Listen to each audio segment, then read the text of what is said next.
Namaskar. Professor? Yes, Yes, sir. I think I can begin. Yes, sir. We have some offline audiences present over here also, so we need not bother more about online audience. Okay. Over to you, sir. So, thank you for inviting me. It's a nice feeling, it's good feeling. I have never been to Kashmir. Had I been there in physical mode, then it would have been Jannat as we all imagine. So, anyway, I have not reached. Uh, Hilal sir, can you please mute yourself? Anyway, I have not reached physically there, but my words are there. That's enough uh, for me. So the topic that I'm supposed to talk about is creative and critical thinking, and this workshop is based on soft skills and personality development. A few things need to be kept in mind always, because we think about personality, and I'm not going to talk about this topic in the way we generally find in books and on internet as materials. We are going to talk about in some elusive and esoteric manner, rather say, what is the intrinsic dimension of a personality, soft skill, or the creative and the critical faculty of mind. My talk will be in relation to the personality development as well as the topic suggests. The word personality, actually the root word is persona. Persona means mask. When we say personality development, what we actually talk about, we talk about the mask to be strengthened. The mask, the greater layers or the larger layers or the deeper layers a person is able to create, the mask is the perfect being in our life, the kind of life that we have ahead. It may be institutional life, it may be corporate life, it may be the kind of life we imagine through our students, through our curriculum or whatever. The question is, if the mask is being strengthened, to what extent are we going to be original ourselves? Are we making our students or the people or the generation away from the axis which we call as original? Do we accept that? Do we rely on that? Do we really go for that? Or we are unconscious about what the term personality development is actually meant to be? As far as this is soft skill and the personality development and the critical faculty and the creative faculty of mind is concerned, let me begin with certain basic things. The first basic thing I would talk about is the language itself. We know very well that the major distinction that linguists do when they compare the animal kingdom with human kingdom, the animal world with the human world, is the language itself. When we study linguistics, we understand that there are limited range which is attached with the utterances that an animal produces, while the language which is being used by the human world, by the human beings, is endless. Some of the features which if we talk about is the arbitrariness. You all understand that one of the greatest features of language, as Hockett also says, greatest linguist, is arbitrariness, which actually implies that there is no necessity between a word and the object that it signifies. There is a difference between the signifier and signified. When you say horse, the word horse and the real horse, there is a difference. Because why there is a difference? Because this horse is called Ashwa in Sanskrit, Ghoda in Hindi, and horse in English. There can be numerous names, just like I am called Praveen Kumar, but I may be, because there were many names that I carried. Our gods and goddesses have been given many names, but what is important that all of the names are going to indicate the same object. The object is one, but it can be indicated by many. So if one does not know the object and one knows only the signifiers through which the object is being indicated, one would be at stake, because if you do not know the object, you will not be able to understand which is being indicated through those signifiers. It has to be understood because arbitrariness, go with signifier and signified, it is one of the basic qualities and attributes and features of a language. But other features which are very important in comparison with animal world and the human world is the displacement, discreteness, open-endedness. But I would talk about displacement, and which is the hallmark of the points that we are talking about. Displacement is a particular quality of language which is to be attached with human world, not with the world of animals, as linguists say, because it has to be evidenced by what researchers say. The linguists say that the quality of displacement means when a cat says meow meow, or when a dog barks, they are not able to indicate about the future or the past. When a human being can talk into the present moment, while talking into the present moment, a human being can talk about the past and can talk about the future. This quality of displacing the present moment is not there with the utterances which are available with the animals.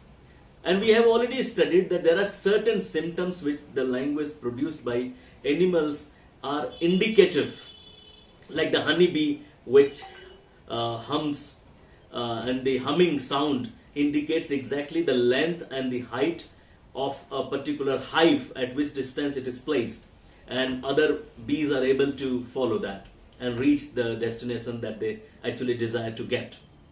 All I mean to say is that the basic difference between the utterances between a human being and an animal world is of language. Sounds are there, sounds are here, but the meaning of the sounds that are created and the meaning of the sounds which are inferred in the human world, they are entirely distinct and different. The question is, now we are coming back to the human world, which is different from the animal world, and the basic and the major difference that comes from language, we are going to talk about that. What is language? I mean, is it not possible that we are able to communicate with each other without language? Is it not possible? This is something to be thought. Is it possible? Because there is a possibility that we do not speak and we understand. But this capacity to not involve language and understand each other is very limited.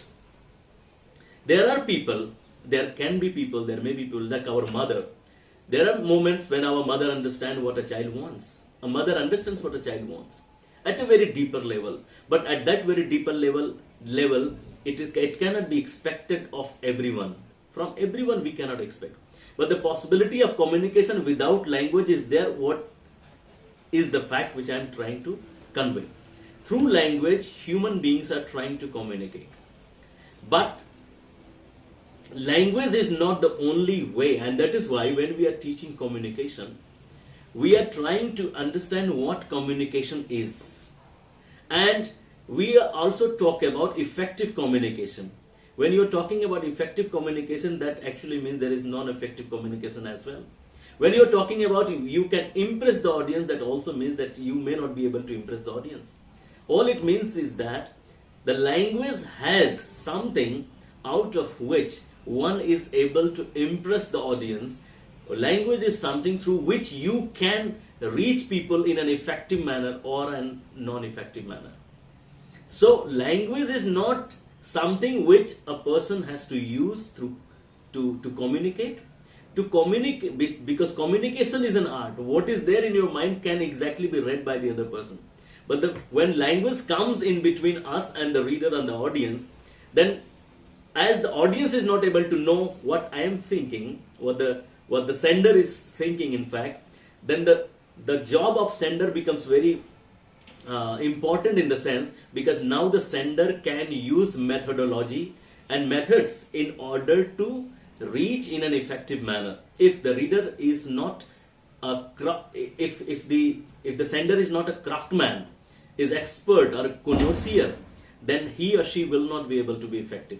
This much is clear, that between the sender and the receiver, or the person who is speaking and the audience who is listening, there is language which is working in between, and along with that, what is happening is the art. So language plus art. So we have to keep in mind what is importantly present is the language between two people, but what is important more than the language, because the language is available to each and everyone. Language is the capacity, because every child which is born in any community learns the language automatically, but the kind of language which one has to learn, it may be English.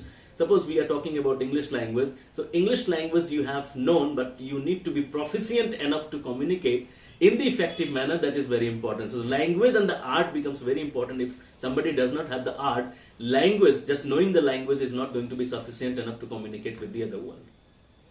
When we're talking about language language becomes a tool, and the methodology and the method becomes the art. If you know the art, you will be able to use the tool.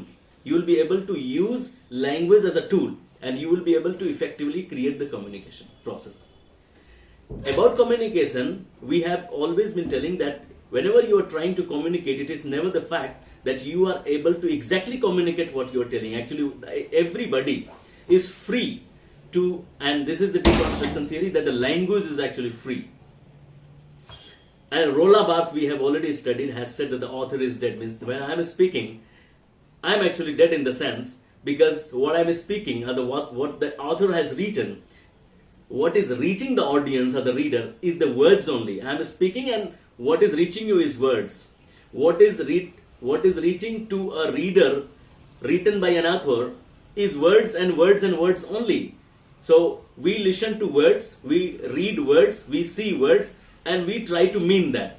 The meaning that a reader and an audience is trying to decode is not the meaning put in by the author or by the sender or by the speaker. The speaker has spoken. What the speaker has done is nothing but words.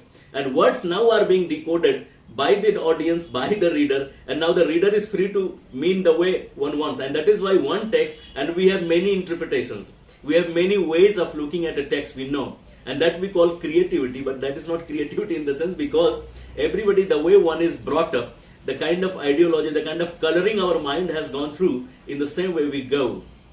Now what is important here, as far as a creative and critical thinking, because I will be coming gradually to that, and all that you are able to have an access on internet. I'm not going to specifically talking about that, because that you can take an access and you can read and understand what they are actually talking about. I'm going to talk about the inner realm, the inner territory, the inner domain, which actually functions through all the keywords that we term as critical thinking and that we term as creative thinking. The first thing that we need to understand here in this regard is that creativity, mark the point, mark the very statement very carefully, creativity is out of no thinking. The topic that I am given is creative and critical thinking. It is contradictory. What you are critically examining can come out of thinking, but if something which is being performed out of creativity, it has no semblance, it has no resonance, it has no connection, rather say, with the thinking process. Now this has to be understood, because when you are trying to communicate with the world, the language becomes the bridge. So language is becoming the bridge between the reader, the audience, and the sender or the speaker, or the person who is critically analyzing, or the person who is creatively constructing the narrative. So what the creator is trying to communicate with the audience, he is trying or she is trying to put them into an orchestrated form, and what is being put into the orchestrated form is nothing. Nothing means no thought. When you are speaking, before the words or before thinking, there is nothing. There is just nothingness. There is just emptiness. Out of emptiness, we are bringing thoughts. Thoughts are there inside mind, and now those thoughts are being translated into the form of words. So it's actually the bridge between what? No words and words. No thought and thought which have been translated or transcribed into words. So communication is actually what? Communication is actually a process between words and wordless. We need to understand what being words and wordless is. And communication is going to have many layers. With respect to many layers, it is pertinent to highlight about the process, the entire mind. You know that mind is divided into two parts. One part is called left hemisphere.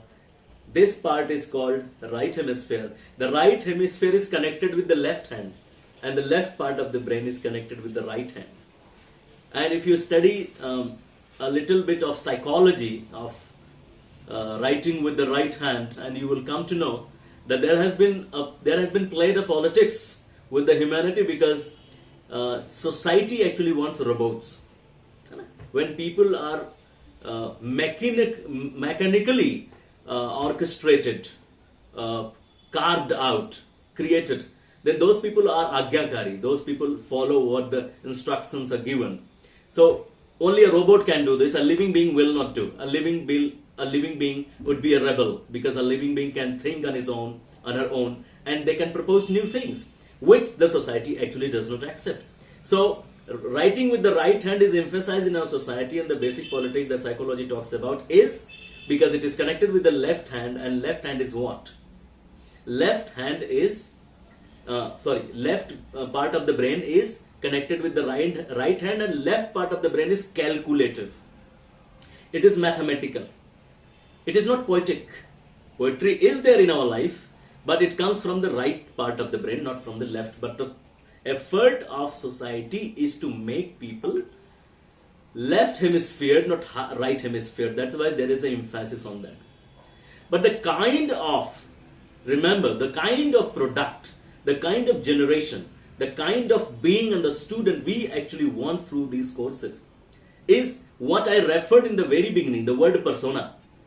Creating a personality which is fake, which is facade, which is not real, which is not original. It's like robot to follow. And that's why when the dejection and the rejection and the trauma, the generation goes, and then we become perturbed, we never think what kind of teaching we have actually given to our students. Three Idiots movie you may have seen. There is a dialogue by Rayancho Ranachodas Chanchal. He is actually talking about what is the definition of education. And he said that चाबुक के डर से एक शेर भी उचक कर table पर चढ़ना सीख जाता है, लेकिन ऐसे शेर को हम well trained कहते हैं, well educated नहीं. If we read our scriptures, we come to know the definition of education. Education, unless it makes us holistic. Holistic means bodily, mentally, spiritually, at the level of the spirit, body and mind. If we are not integrated, if we are not whole, because only the whole is holy.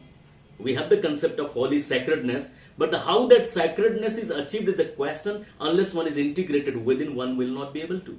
So at one point we are creating the personality of the student, and we want them succeed in the corporate and the institutional life. But at the same time, this leads to another dimension with which we would never like our generation to be associated with, because it leads to frustration, suicide, and all kinds of negativities.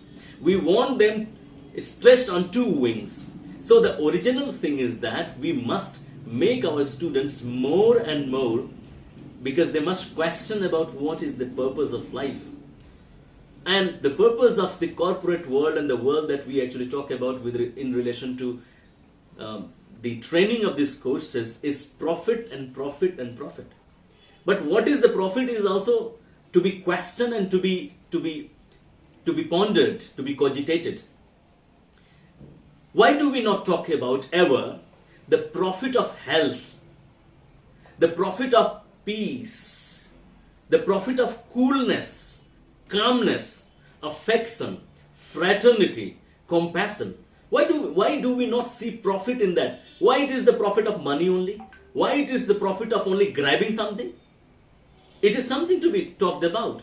And through these courses, when we are training and when we are talking about creativity and calculation, creativity and criticality, we should be caution ourselves. We cannot teach what makes people irrationally selfish, can we? If one goes through books, one will come across about creative and critical thinking. If you study, and you will definitely, you are going to find what being critical thinking and what being creative thinking all about. And you will find in critical thinking is the thinking that is analytical, that is divergent, that is left brain, that is sequential, logical, reasoning, probability, judgmental, verbal, hypothetical, close ending, pattern used. All these things you will find within the periphery and the circumference of critical analysis. And what being creative? So it is generative, it is right-brained, it is intuitive, it is poetic, it is platonic, it is non-Euclidean, it is subjective, it is speculating, it is lateral, it is possible, it is non-judgmental, it is visual. All these things you will find through books. But the question is, what being actually critical and what being actually creative is all about. The question is, critical and creative, are they two different and distinct entities? This has actually the crux of my talk, and we need to talk deeply about it. Let's talk about it. Let's understand time. Because in the very beginning, I have contradicted. Critical thinking could be, this term is valid, but creative thinking, I do not think is possible. I have talked about different binaries, words and wordless, thought and thoughtless. Now, thoughtless would be the part of creativity. Thought would be the part of calculation and the critical exuberance or reverberation. Words would be the part of critical reverberation, but creativity would be the part of wordless. Word being wordless, word being word, and in between the bridge. We need to pertinently talk about it. And to understand this phenomenon, it is very important to understand the three tense. What are they? And we have been taught from the childhood, from the very beginning, there are three tenses. They are past, present, future. But we are not taught, because this is a very basic understanding, and that is taught to us in terms of grammar, to understand the language and the language intricacies of the technicalities of the language part. What is important here? Tense is time, because all we are talking about Vartaman, Bhavishya or Bhut. We are actually talking about time. We are never taught that present is not a part of time. So time is tense, tense is time, and if present is not a part of the time, how can tense be three? That can be only two, past and future. Present is not a part of time. This has to be understood. And let me explain it. I am talking to you, and when I am speaking and you are listening, I am speaking, what I am doing actually, I am throwing words and words and words. Now, when I am producing words, so till I have produced and I have not spoken, all my words which I am going to speak are in future. The moment I have started speaking, every second, all my words having been spoken by me are becoming the part of the past. Till I have spoken, all words are in future. The moment I have spoken, all have become the part of the past. Even now I am speaking, I cannot say that I am speaking in the present moment, but actually I am speaking in the present moment. I am speaking in the present moment, but the moment I am uttering a word or a letter or a sound, exactly at the same time I cannot think, I cannot count even, it becomes the part of the past. Till when I am not spoken, it is in the womb of future. So the question is, can we really speak in the present moment? Because the moment I am speaking, it is becoming the part of the past. Till I have not spoken, it is in the womb of future. So in the womb of future, I cannot speak. This much is clear. Can I speak in the past is also question based. Can I speak in the present moment is the question, but there is also a question, can I speak in the present, future, and as well as in the past? I cannot go back and speak in past. I cannot go in future and can speak. All I am speaking is the present moment. This is clear that I am speaking in the present moment, but this is also clear that I cannot speak in the present moment, because the moment I am speaking, it is becoming the part of the past. And the past is gone. Every moment, every second, nanosecond, think about. Think about the present moment. Half an hour has already passed. We are sitting here for the half an hour. We have been there sitting before 30 minutes. We are still sitting. We will be sitting for another 30 minutes. We are listening and I am speaking, but I am speaking. I have spoken already for 30 minutes. But can I speak? Can I go back and speak there? I cannot. Can I speak another 30 minutes? I will be doing, but all I will be doing here and now. But every second I am speaking, it is becoming the part of the past. What I have not spoken is in the womb of future. This much is clear, that I cannot speak in the past, I cannot speak in the future, but I cannot speak either in the present moment. This should be clear. So if I cannot speak in past, I cannot speak in future, I cannot speak in the present moment, then what can I do and what I am doing actually? When you are thinking, the same applies for thinking. You think, the moment you start thinking past, you have not thought future.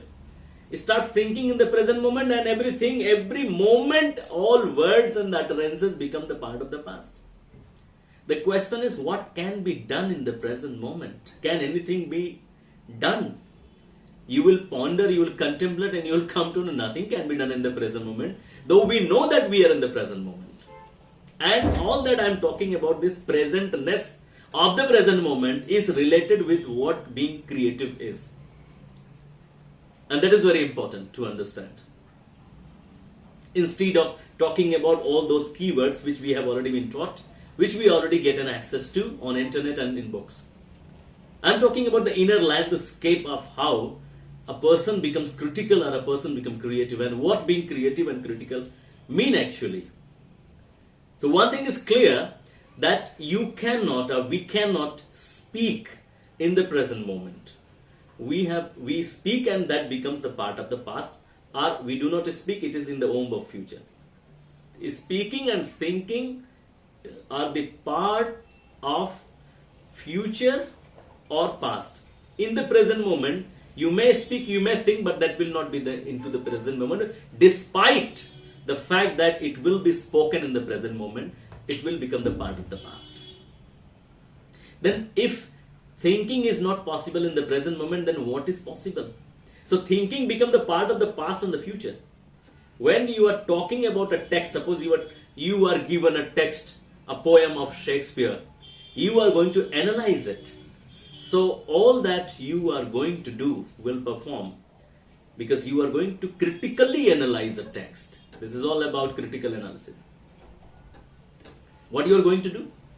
You are going to bring your knowledge from the past, the knowledge that is there in the books that you have gone through, and you may bring more books and more critical materials. You may refer to, somebody may suggest you, instruct you that these are the other books which you can go for. So this past and future go together in the analytical process of a text. Then what being creative? Because I have told you, creativity is nothing to do with thinking. And thinking is something to do with the past and future. So past and future and the analytical study of the past and future will make a discourse critical, will make the thought process as critical. But creativity cannot be out of thinking process, and that's why it is not a part of the time. It is the part of live communication with the world. What is being live? If you read J. Krishnamurti has said that if you see a red color and the idea of red color comes to your mind, you see a red t-shirt or a red bucket, the idea of redness comes to your mind, what Krishnamurti says is that you have not seen the thing in itself. The bucket is red. It is a given factor. The bucket is green or red or any color. It is a given idea. It is given to you that this color is this color is that. You are looking at a thing and the idea comes before you see me. The moment we see a bucket, the idea comes to your mind.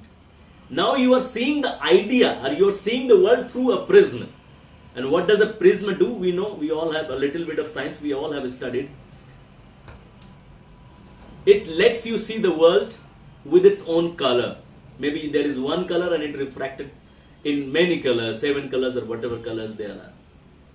If we have glasses of any kind, through those glasses, and when you are critically examining actually any text, you are looking through glasses.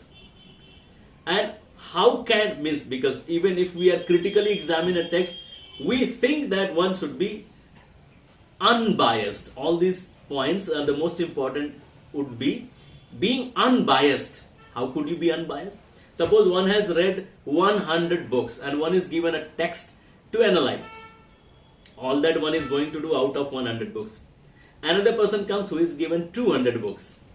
200 books, the study of 200 books is going to make definitely difference between the opinion or the critical assessment done by, or conducted by, or performed by a person who has the knowledge of 100 books when it is compared with the knowledge which is of 200 books. And similarly one can go on adding. At the age where I am, if I analyze a text, all the knowledge that I have, I will be doing out of that. When I become 60-year-old, then all the knowledge that will be grabbed by me out of 60 years and all kinds of experiences that one will add. The assessment is going to be different. How are we going to decide unbiased attitude? Because it is going up with the same person, with the passage of time, it is going to differ, not only with the gap of such a long distance, even the same person at the same time, within a month, somebody is supposedly writing a research paper, has read 10 books, and somebody 20 books, somebody 100 books. The same person is going to make differences at the level of the critical assessment that he or she is going to perform. Critical analysis, because if you study closely, somewhere their dimensions are different. Critical thinking and the creative thinking, the dimensions seem to be different. But they would head towards the similar kind of conclusions. Like if one is asked about critical thinking, which actually is concerned with the problem, and then there is a thinking process which is taken into, and then one reaches the solution. But when creative thinking, if we talk about, which in itself is a contradictory term, but out of compulsion this has to be used, then the problem is there, but there are ideas which come in between, and out of that solution is shot. The question is, does the solution come from the past or the future? Because the critical faculty of mind is definitely going to deal with, critical faculty of mind will be dealing with the fact of the problem in a manner, I mean to say, with the knowledge that is available with that. But the creative faculty of mind is going to differ from that in the sense, because it is not going to perform out of all the knowledge that is available in the past or within the mind. Why? Because creativity comes from nothingness. Nothingness, I mean to say, the wordless zone. Wordless zone, I mean to say, the moment of the present. Means when one encounters the problem or a situation, one does not go to books, one does not go to the past, one directly tries to analyze the situation or the circumstance or the text with the immediateness of one's receptivity, which is not clouded or colored by any ideology, by any thought, by any history, by anything. It's just pure consciousness.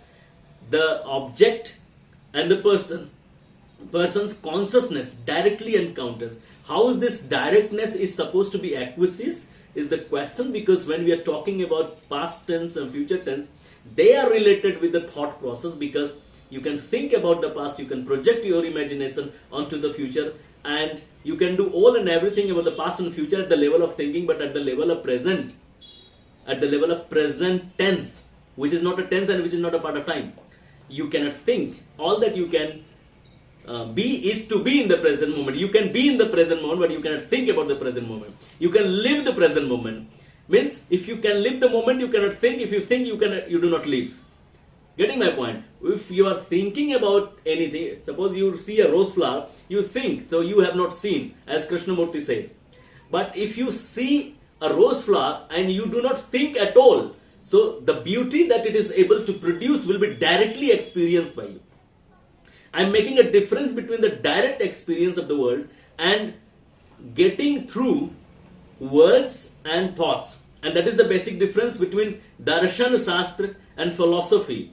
The Western philosophy is concerned with thinking and thinking and thinking, love for thinking. While what we have talked in India, in Bharat, is not philosophy, it is actually Darshan Shastra. Darshan means dekhna, we see. And that is why all those people who have seen the reality, the truth, we have called them seer, the one who has seen. So if you see if you see something and if you think about something, there is a great difference. You may see the reality with your totality, and if you think about that, what you can think? You can think only nothing, just words and words and thoughts and thoughts. And thoughts will never allow you to understand the reality as it is, because thoughts become a barrier. It is not a bridge. It becomes a barrier. Language, instead of becoming a bridge, it becomes a barrier. And that is why we talk about effective communication, because the language that we actually use in order to communicate is actually thought to be bridge, but it becomes a barrier. And that is why through language there are many, instead of communication, what happens means at the most we can do negotiation, but what happens actually is a miscommunication. Miscommunication is a natural outcome of trying to communicate through language, because through language what is there within the human heart is not directly or correctly transformed or communicated or conveyed with the other person. So let me make the difference between this critical thinking and creative thinking. Mark the word, I am using the word creative thinking out of compulsion. The calculation that at the level of mind and thinking which is performed makes one critical, which has a circumscribed zone which is within the periphery, and it cannot be. And that is why we have a term, creative criticism. You must have heard a word, because you will find many people who are critical about, who are judgmental about many things in society, in our life, but they are destructive. And that is why this term has been introduced, that we welcome constructive criticism, constructive critical assessment. Then what is being constructive? It means if you are critically analyzing a text, it means that there is a possibility that it could be destructive as well. Now we need to understand, I will take only 5 minutes to sum up my talk. What is being constructive, and means when you are constructive, so are you creative or not? Because we will never have heard about creative person being destructive. But critical analysis of a thing may be otherwise. And that is why the other side of the coin, that is construction and the deconstruction or destruction, has been added. And that is why the emphasis of the criticism or the critical assessment being creative has been emphasized. So it should be creative critical assessment, not destructive. But how this can come? Because when you are connected with the present moments, when you are not bothered about the historical data or the books or something which is there in the past or the future, you do not perform your life out of these reverberations which are either in the past or in the future. You are directly encountering the world with total aliveness, because this total aliveness is it will be the only thing which would be unbiased, because it is not going to come out of a thinking process. Any thinking process, any ideational ambit is going to be biased, and in whatever way you are going to be critical about things, it would be shot as by other people as to be biased. Because one thinking would be contradicted by other thinking would be contradicted by the another thinking. But what is beyond thinking and where you are directly able to communicate with the world, rather the word communication, commune word must be used. Communication is actually very superficial, means when you are trying to communicate, when you're trying to connect with the world through lexicography, it's actually you are trying to communicate, and we do not communicate actually, we actually negotiate, we try to negotiate our meaning to an assumed approximation. But when you are connected with the presentness of the present moment, where there is no scope for thinking, you are alive as possible, you are directly encountering the world and giving answer and solution to the problem without taking an iota of the thinking process, then you are really creatively constructing the world. Because when you are into the wordless zone, you are bringing them into the thought, and from the thoughts you are bringing them into the world of words. Then there is a possibility that you are trying to make arrangement among words. There is one possibility, and other possibility is that all words that you are bringing in, or translating or transcribing, are coming from that presentness of the present moment, when you are directly encountering the problem and finding out the solution. There is going to be a remarkable difference. So when you are tallying words with words, you are being critical, but that is not going to be constructive criticism.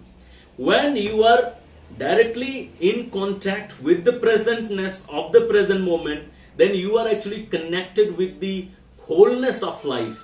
When out of the wholeness of life, definitely you are not going to be without words. When you are communicating in the human world, you are trying to communicate with the realm of words, with the territory or the domain of words, but your words would be the base of eternity, base of liveness, base of vitality, base of vigorous altitudes, and that would be that would actually resonate, that would actually vibrate, and that would be live, and that would be creating the kind of personality which will not be victimized the way we strengthen the mask of our students or the people and create a facade personality, which though they do good in their world, their corporate sector or anything likewise, but intrinsically they become so weak and fragile that when difficult situations come, they simply collapse. So the kind of personality which is to be carved out of the kind of understanding of language and a skill and the personality development should be through the critical analysis, definitely combined with the creative faculty of mind. And definitely this creativity will never be the part of mind, the way mind is the part of thinking. Mind can never be the part of the which is beyond thinking, and the creativity is the part of this dimension which is timeless, which is beyond time. So when a person is able to know what presentness of the present moment is the only person who knows what being alive to the moment with the immediate effect is all about. And it is the person who knows the wordless zone. It is the person who brings from nobody, from nothingness, the words from nothingness, which is the total space of the universe, of the cosmos. So all words that come from there have the weight of the entire experience or the entire eternity of the cosmos. They have the weight behind that, and they are very effective in the sense when a person need not be logical, but the way one speaks, it has an impact, because we know people who have impact, who do not make so much logic, but yet they do. So bringing the word from the creative faculty of the world, bringing words from there and put them for any solution, make a person also critical, but that results into creative critical assessment. And there is a basic difference between creativity and the critical thinking, but the critical thinking or the critical assessment which comes out of the creative zone is always creative criticism. So this a little thing I wanted to communicate with you through the topic that I was given, creative and the critical thinking. And I think time is up. The time which I was given 45 to 50 minutes, and I've covered that. And this is from me. If there is any question, I would be happy to answer. And thank you so much.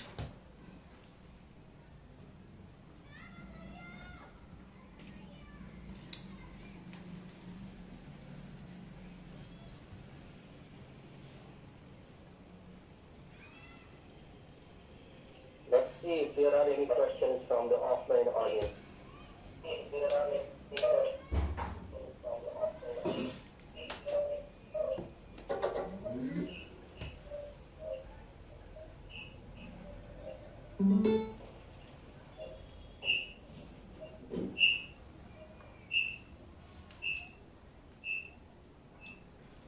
Most of our offline audiences constitute of undergraduates, and I thought it was a little beyond their level because of their literary and philosophical addiction.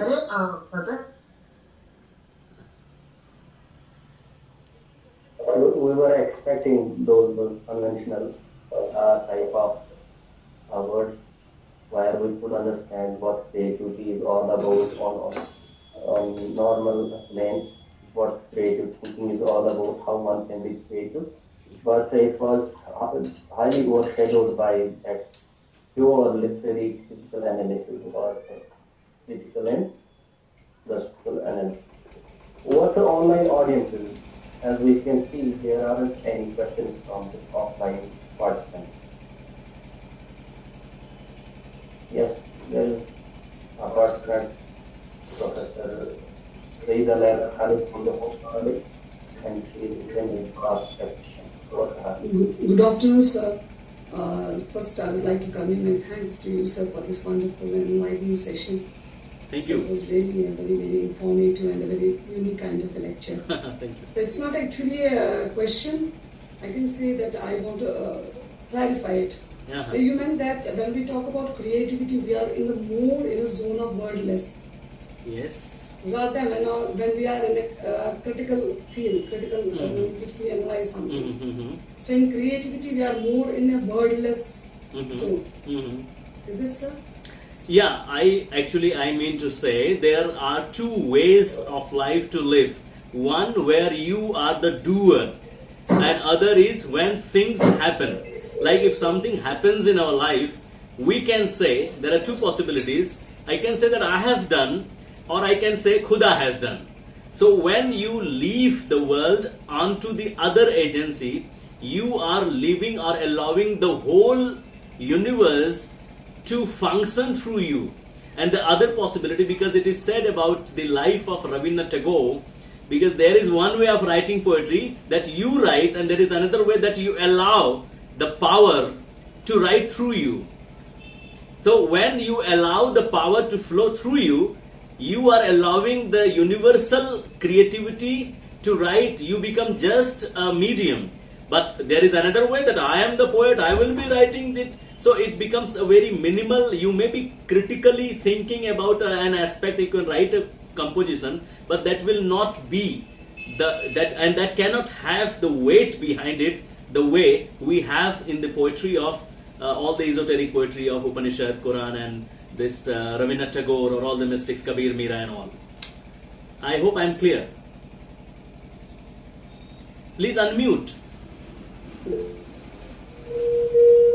So another point I would like to get clarification of is that when you talked about that when we get the words out of creativity and we put it on the parameters of critical assessment. So we call it creative criticism. Creative criticism, yes. Is it, sir? Yes. And that we also call, the term that we generally use is constructive critical assessment, because when we are talking about constructive critical assessment or constructive criticism, there is another side which has been experienced, that is destructive criticism. So criticism is welcome, but it should not be destructive. And how can a criticism be constructive is when it is combined or allied or supported by the creative faculty, the creative zone. Thank you, sir.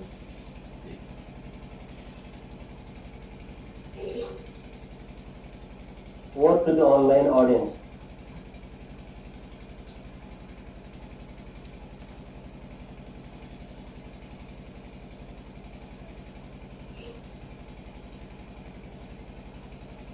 What to the online audience?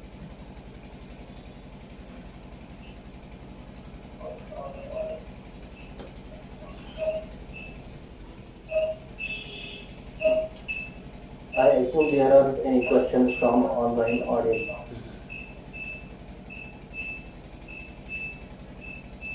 We have one more question from our the faculty member, Dr. Mukhtar Dar.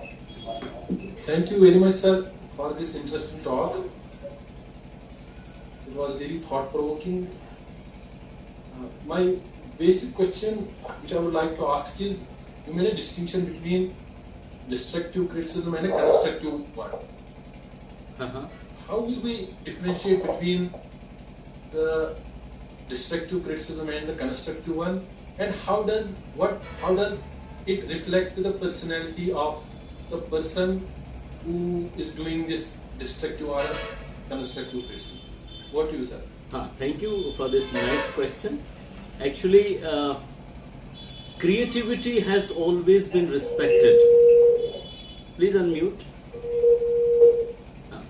Creativity, I have opened two vistas, and this two are the dichotomized vista is not there with creativity. Means we do not say that this is destructive creativity or this is constructive creativity, but we do say when we are critically analyzing, because when we are critically analyzing anything, the possibility of the range that we have is multifarious. At the level of words, there is a possibility of interpretation, and when there is a possibility of interpretation, there is another possibility of misinterpretation. When I am, and this is a great ambit, this is a big ambit, because the words is spoken by a writer and the meaning that is inferred or deciphered by the reader, there is no guarantee that they tally with each other. And that is why the French scholar Roland Barthes, you must have, sir, Roland Barthes has said author is dead. The author is dead just means that the word is spoken by the author and the author is not there to interpret, because even the author who is narrating a text, he or she is telling the meaning, but the meaning that is reached is never the meaning that is put by the author. So the meaning that I am actually putting, or the author is actually putting, if the same is being interpreted by the person or by the reader, suppose I have written a text and the same meaning comes, the meaning that I have given, then for me it is going to be constructive criticism. But if the meaning go otherwise, the problem is it is with the live author, but the suppose author is dead, then you will find there are people who are interpreting, and there would be people who would be saying that this is the constructive, and there would be the people who would be saying this is destructive. For the destructive people, means those who are saying an interpretation to be destructive, for the other people it would be constructive. There is a possibility. But the people who are saying it constructive, it may be destructive. So there is no end to that. Means what one tells that this is constructive can be deemed to be destructive from the other side, but from other side it could be creative, which is deemed to be destructive as well. So it is a very open-ended discussion. All I mean to say means if one wants to refrain from it, means not getting into the dichotomy of constructive or destructive. So creativity is, as far as I understand and I can see, is the possibility, because creativity is a no zone state, rather say. Means When you're thinking about the past or the future, but when you're in the presentness, when you're lively encountering the world and trying to see and resolve the problems, then you are not coming out of any binary. When you're not coming out of binary, the responses would be exclusive. Just I would give one example in this regard. There are two words in Hindi, dukh and sukh. जो सुखी होता है वही दुखी होता है. The one who can be happy is the same person who can be dukhi. It is the same person who is dukhi can be the same person. But there is another word in Hindi, anand, which is not between the binary. It is the transcended state of being. When somebody is anandit, being anandit does not mean that somebody has an accumulation of happiness. It is the transcended state. Somebody is neither happy nor that. So when somebody is creative, it is out of the binary. When it is out of the binary, definitely the same person would also be critically analyzing a text, but is supported by this vastness of the space, which is there within the ambit of presentness of the present, will make it constructive, not in the sense which is understood in the binary mode. So this is what I have to say. Thank you very much, sir. Thank you. Good afternoon, sir. Good afternoon. Sir, I am Ghulam Bahidin from GDC Rajpura, Pulwama. Namaskar. Sir, I have a question, sir. Actually, all the colleges have got visions and mission. Reason, huh? Yes, sir. Generally in the college vision or maybe college mission, it is written that there are so many points. One point is generally there to develop creative and critical thinking among the students. Sir, how will it be applied to students? Because it was more philosophical, I think. So how can we use it for students? Means what? What I have spoken. Actually, I did not have this idea that it is a student workshop. I thought it's a refresher course or something like, and teachers would be there. I had no idea that it is a student talk, and accordingly I spoke. Had I had the knowledge that it is going to be student centric, I had spoken in a different way.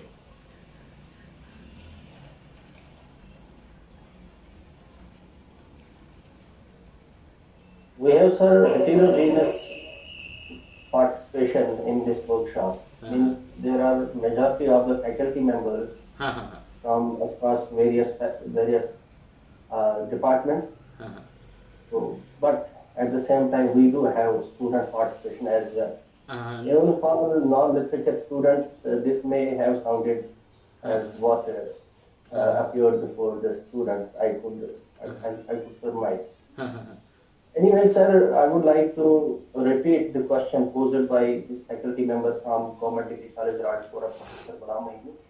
He says that in our college brochures or newsletters, we have in the very first page a mention of college mission and college vision. One of the points reads that to develop critical and creative abilities among the students. Now, this hits question that how, as teachers of English literature or for that matter any other literature, we are able to inculcate such abilities among students. This is the simplest answer could be, being a student of literature, what can be prescribed for students is to read as much as possible. And reading is not going to be within boundary. It means not that you read this and you do not read this. You read this, you do not read this. And accordingly, we have to guide them. And one thing which has always been missed, and I have seen this being missed in every discourse and every lecture, that we are talking about to read books and this and that, but we never say that read yourself as well. In Hindi, the word which is important is swadhyay, the study of yourself. There is Alexander Pope, English teachers must be knowing. Alexander Pope, there is a poem, Essay on Man. The very first line says, know then thyself. Presume not God to scan, the proper study of mankind is man. So anything that comes is beyond our reach. The first thing that comes in contact with us is we ourselves. If we read ourselves, then because in the capacity we know ourselves, in the same capacity we know the other. And the other, and if you study existential philosophy, we know Jia Pa Satra, who says the other is hell, because the whole Western wasteland that T.S. Eliot has been talking about and which resulted into existentialism, the cacophony of the existentialism was very cataclysmic, and that was only because they were not able to, because they were concerned with the other, they were not concerned with the oneself. So when we are when we are telling our students to read as much as possible, because we being teachers also are aware about NEP, the new education policy, which is opening different vistas. Just like there are papers which are not stream bound. Suppose there is English honors, but the GE and other SEC and other papers are there where any student can opt for any paper. So that is being, are making the curriculum interdisciplinary. All the multiple choices are coming together because we have the possibility that we can know. And in exclusive zone, as I was talking about critical faculty, because if you are talking about that and trying to understand in a straight jacketed form, then that justice will not be. Just like our body, if it is not studied holistically, so studying one eye or the hands or the orthopedy or anything like, it is very singular kind of, exclusive kind of, which is not holistic.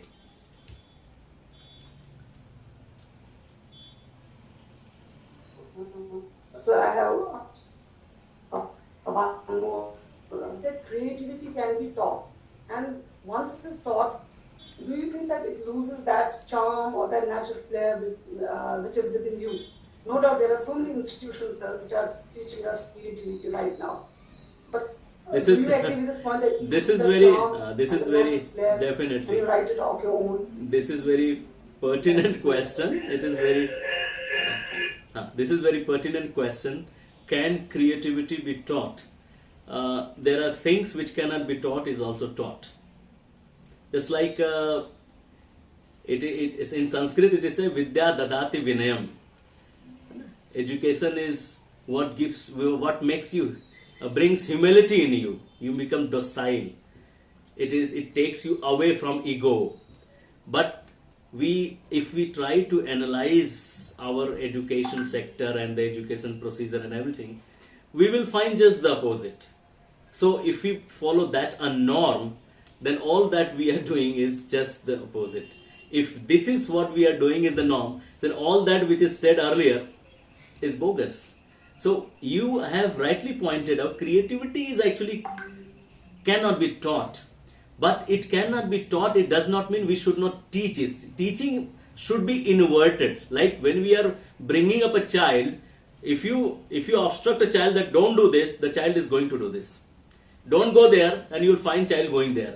There can be indirect way of teaching. If you indirectly teach the child, the teaching would be there, but it would be in an inverted form, which will let or create the intelligence in the child to understand why going there should not be. Otherwise, if you directly obstruct, that's why there are methods of teaching. That's why we talk about pedagogy. How to teach is important. Creativity cannot be taught, but there can be ways through which creativity can be. We can let the people reach the zone where creativity. One understand that this is the creative zone within me, because it is never outside. It is within all of us. So ways could be formulated where one can understand what creativity is. But do you agree that it loses charm? It will if the pedagogy is not correct.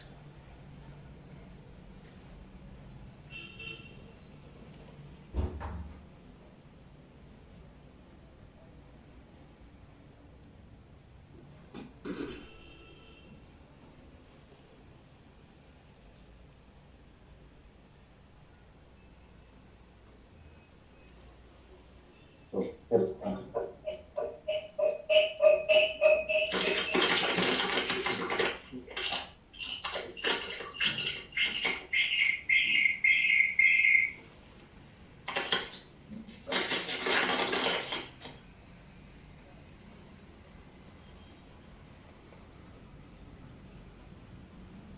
Good afternoon, sir. Good afternoon. Thank you very much for this critical and creative presentation. Mhm. I just have one small query. I just want to know what's the role of questioning in developing these critical and creative faculties? Mhm. What is the role of questioning? Exactly. Sorry? The role of questioning. The role of questioning is very important because through questions we are able to think. If questions are given, our mind starts working, and even means questions are important, but sometimes we think the questions to be uh, ultimate authority. Means when we are questioning one thing, the answer is there definitely, but the questions should also be questioned. If questions are also questioned, then the way one is able to carve the critical faculty of mind would be immense. So questions are important, but if we question the questions themselves, then this is going to be more critical, and there is a possibility that one would be able to peel out and reach what we call as creative criticism.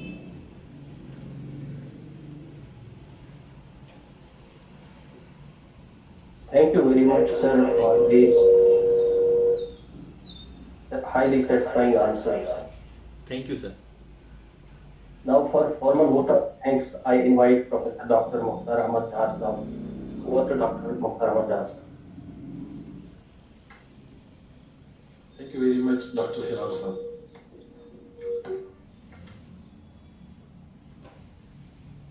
Taking the privilege, taking the privilege to propose the formal vote of thanks, let me begin by thanking the one who has provided us these critical and creative faculties, and that is the Almighty Allah.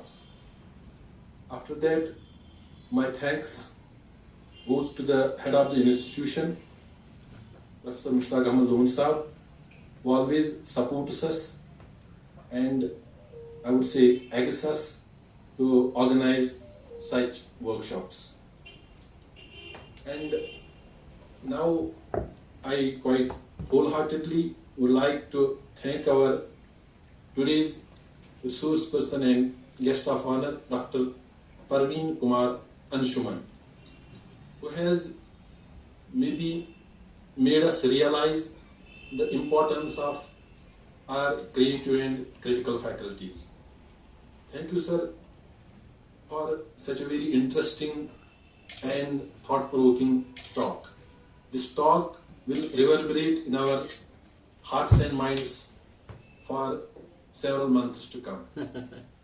Thank you very much, and we would like to see you talk not only offline but inshallah all offline as well in future. And we will definitely try to invite you in person to our institution to have a longer and more interesting talks. We are also highly thankful to the organizers of this event and particularly the moderator of today's session, Dr. Hiral Ahmed Wani, who beautifully and in his unique style has beautifully moderated this program. I'm also highly thankful to all the offline and online audience participants who joined us and asked some very interesting questions and that brought more charm to the session. Last but not least, I am thankful to myself as well for asking a very important question which I thought was important and that made our resource person say something, added more knowledge to our intellectual arena. With these words, we call it a day. Thank you very much. What to you, sir? Lal sir. Okay, sir. Thank you very much. As Dr. Mukhtar Saab assured that, inshallah, in future, we will try to invite you in offline mode, inshallah, and we will be having a very lively and more lively and interesting session together. and about that some outing as well. Thank you very much. We will be contacting you soon for the formalities like certificates and other things. Thank you very much, sir. Let's call it a day. Thank you so much, Hilal sir, for inviting me and giving me or assuring me that you would be inviting me in physical mode, because I have never been to Inshallah. Kashmir. It would be good that I visit there. Hopefully. Thank you so Hopefully, much. sir. Thank you, sir.